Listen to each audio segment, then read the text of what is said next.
আলহামদুলিল্লাহ, সমস্ত প্রশংসা হয় মহান রব্বুল আলামিন।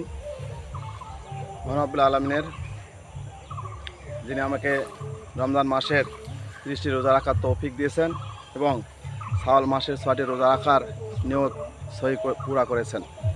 ইনশাআল্লাহ আমি বলতে চাচ্ছি যে শাওয়াল মাসের যে 6টি রোজা আছে, আমরা মেয়েদের বিষয়ে বলছি, যাদের রমজান মাসের রোজা পুরা হয় নাই তারা রমজান মাসের রোজাগুলো পুরা করবেন, তারপরে শাওয়াল মাসের 6টি রোজা রাখবেন। শাওয়াল মাসের 6টি রোজার অনেক গুরুত্বপূর্ণ ফজিলত।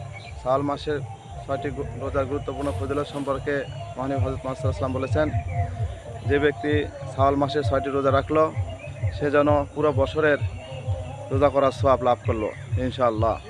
মেয়েদের ক্ষেত্রে যাদের রোজা কাজে আছে এবং 30টা হয় নাই, তারা আগে এই শাওয়াল মাসের রমজান মাসের রোজাগুলা পুরা করবে, তারপরে শাওয়াল মাসের রোজা রাখবে।